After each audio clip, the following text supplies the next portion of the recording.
So long as like alchemy. Here we go, man. After maybe the most controversial NBA Finals game in history, how would these two teams respond early on? Kevin Durant looked like a different player. Look at him get to the rack. Ultra efficient. Clay playing with the high ankle sprain. Check out the high arc off the roof splash. He did his thing with 20 points. Now we're going to get a jump ball where Golden State's defense was at a notch higher than in game one. Watch Draymond check his rear view and he sees a bucket. That's a double. Don't ask me how. Take another look at it. Love, no way he's catching up, so he goes in for the hammer. Draymond having trouble finishing at the rim in these playoffs. Maybe not quite the juice in his legs he would like. Speaking of juice in the legs, Golden State made LeBron use a lot more juice in his legs in this one. That was the storyline. Golden State picking up full court pressure at times on LeBron, turning him into a passer and making him use energy protecting the ball. There's the curl. And again, KD just playing basketball, making the basketball play. JaVale McGee getting the start and answering 6 of 6 for 12 points. George Hill responded well after the choke job at the free throw line, answering with 15 points in this game too. And then there was this guy pulling up from any and everywhere. And again, Cleveland just doesn't have the perimeter defense or discipline to contain this man. Check out the little extra sauce on the air dump at home at Oracle Arena as Golden State controlled most of this game, keeping Cleveland at arm's length. Here we go to wind down the half, and LeBron downhill is a problem, getting left and finishing right. But the buckets were not coming as easy as they did in game one, and it showed on LeBron's body and made him a passer. Durant, it felt like he didn't miss in this game. At some point, he was 6 of 6. You see him knock down the three. Cleveland really struggled to guard the pick and roll and the slip as Golden State's big men ate at the rim all night long. And that was a huge schematic change. Playing JaVale and Bell heavy minutes just gave more spacing for Golden State offensively. There's LeBron knocking down the three, but he didn't shoot nearly as many. He became a passer. Tristan Thompson right down the lane. And we didn't get the typical Golden State explosion in the third quarter. In fact, it was the Cavs, who were very due from the three-point line, found the stroke and kept them in this game. There's the lob to Tristan. Got to give some credit to the Cavs for showing some resiliency on the road, and after the way they lost game one, they did not roll over in this third quarter as many expected. Here we go. Get out in transition, and you have to sell out on Love in the corner. He makes the right move, and solid performance from Love. Another double-double, 20 and 10, but would it be enough? LeBron, another near triple-double, but shot the ball 20 times as opposed to the 32 times we saw in game one. And after they made him a passer, they weren't going to let him rhythm shoot threes. They were forcing him to the rim, and he obliged and finished when he chose to. Fourth quarter, Steph put on the heat sinker. And what that means is he doesn't even necessarily got to look at the basket to put it in. Take a look at this fading away from 30 feet. And when he hit that one, it's a demoralizer, right? He went to work as the Cavs continued to leave Kevin Love on an island, moving without the ball, the 4-point play in the corner.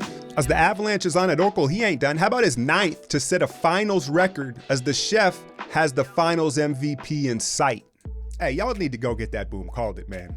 Oh, it's really like gambling without risk. And what you're doing is you're picking live games, and as long as you're picking winners, your points are ranking up. Now, the top 20 each week get a cash payout. But there's a special competition going on right now. The first person to 1,000 points in a week, that's $1,000 cash in your pocket. Woo, it's over. We won. It's over. Season's over. 2-0. That's it. Let's calm down. Let's calm down. I have to say, man, after game one, I think it took probably 5 years off of my life. So I kind of welcomed a game that wasn't so pressure packed, obviously favoring this type of outcome. If you were listening to my game one take, the thing that I pointed out most about the adjustments defensively make LeBron James work. Draymond Green, Jordan Bell, JaVale McGee, Steph Curry when the switch came. They all made LeBron work. Now, he filled the stat sheet, right? And it was a different LeBron. It was kind of old school LeBron tonight, right? But if you noticed, they were picking him up at half court. Nose is itching here. They were picking him up at half court, right? And they were into his body. They weren't letting him play at his own pace, right? They threw his rhythm off, and they were very effective doing that. Now, we all know he is... I won't have a problem with you calling him the greatest passer of all time. Really, at his size, the accuracy he can rip weak side passes is amazing. We saw some of those tonight, and in the third quarter, the Cavs were kind of due. You saw Kevin Love and some of these guys hit some threes, and they were due for that, right? But they made LeBron work, and I got the feeling I had an inclination at halftime, like, oh, I think when will LeBron wave the white flag in this game? You know what I'm saying? In kind of like a rest game for LeBron. But he was still very ball dominant. The other storyline is JaVale McGee getting the start, and man, does he make a difference. Man, does he make a difference, right? Not only does he activate Draymond, right, when he gets the ball in the middle of the floor, he just plays with so much more spirit on the offensive end, so much more excitement on the offensive end when he knows that lob is a possibility. But then defensively, he was just, JaVale, 18 minutes, what do you have, like 12 points, 6 of 6 shooting. So JaVale had an amazing game.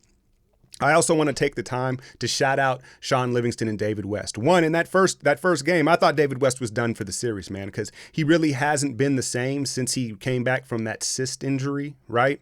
But his defense, with the way he fought through and got out and challenged three-point shooters without fouling them, and then his normal scrappiness and physicality around the basket, D West, man, he came to play, man. He came to play. And then Sean, we saw the aggression.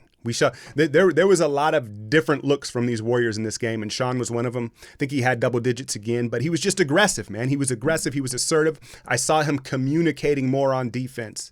And so those two off the bench were huge. JaVale making the start, and that kind of kicked Looney's minutes back. He didn't have as much of a role or time on the floor in this game, right? Another thing, if you'll notice, George Hill came out ultra aggressive. I don't think I've ever seen him that aggressive in a Cavs uniform. And we all know why. Right? He knew, whether the media or, the fans pointed out, George Hill was fully aware of what he cost them missing that free throw. And so he was trying to be aggressive, and he was. He put up some points, but it's just not in his DNA, right? He's not an alpha. And then again, it's hard. Even though LeBron was passing the ball, he was still very ball dominant. And it's hard for the other guys to really feel part of it when it's one swing. It's still one swing, and they move the ball a little bit better. So George Hill was aggressive, right? But if you notice the thing about the Warriors offense, and I'm going to get to KD here in a second, because he was really the catalyst in this, but they were so patient. They were very patient to make a third and a fourth pass, and they just weren't rushing anything, because I think they knew ultimately that this Cavs defense was going to break down. Right? They knew that the principles in this Cavs defense are not strong. And if they wait long enough, they're going to get a good look. Because, would they have like 6 dunks in the first quarter? Something ridiculous like that. So the patience and efficiency of the Warriors offense was on full display. And it gives everybody juice. Everybody's touching the ball. It's hopping around. And that's just not the same with the Cavs, right? Now, KD, I've been ultra tough on him, right? We haven't seen this Kevin Durant. Have we seen him this playoffs? I'm trying to think here. Maybe did we see him in San Antonio? I don't know if we've seen this adaptation of Kevin Durant in these playoffs, man, because he let the game come to him, and he had several just great setups. He was being a play creator. He was creating for others, and he wasn't worried about his offense, and then he was ultra efficient with it, because we all know he can wake up and score 20 points. He's going to get his, but the fact that he was looking to make plays for others off breaking down the defense, it just opened everything else up, and he eventually got his. So I want to shout out KD, man, because you stepped up, you changed your game, and it just looked good, man. I got to give you credit when it's due, and I got to diss you when it's not. And tonight, man, you deserve a ton of credit for playing basketball all around, even boxed out a couple times. I seen him at the end of the game with some demonstrative rebounds, trying to let everybody know, yeah, I rebound, right? And then let's get to the chef, man. Record 9 3-pointers in the NBA Finals.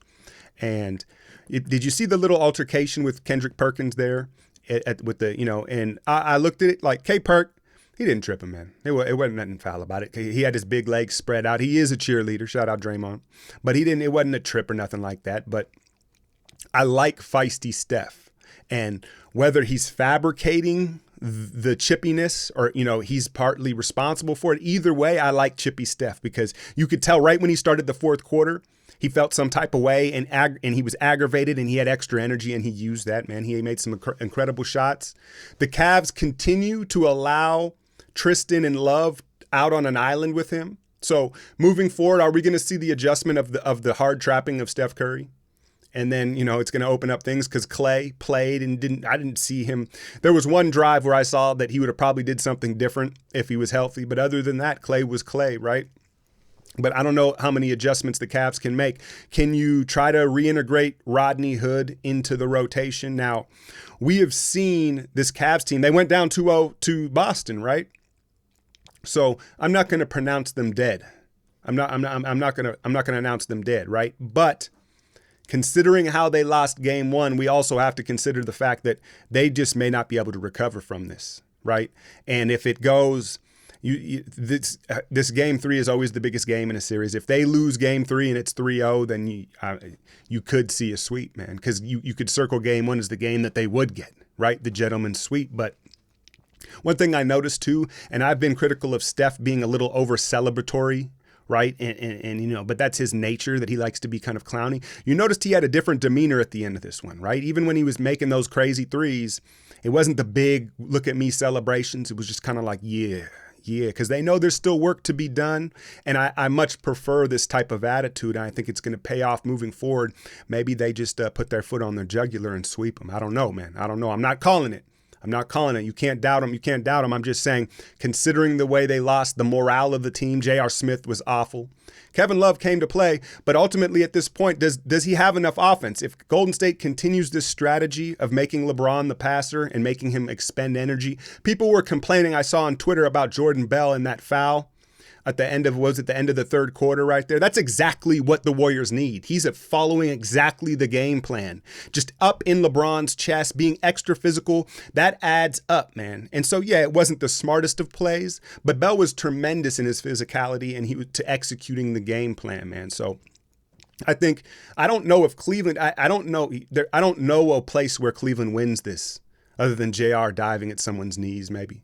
I probably shouldn't even say that, right? But you see what I'm saying. Again, LeBron can have another 50-point game, man.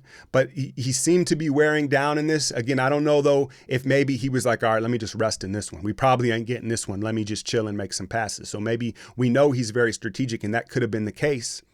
But I like the game plan of breaking his rhythm and riding his body for 94 feet, man.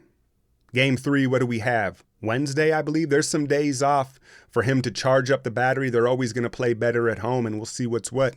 Hit that like, share, and subscribe. I'm out, y'all.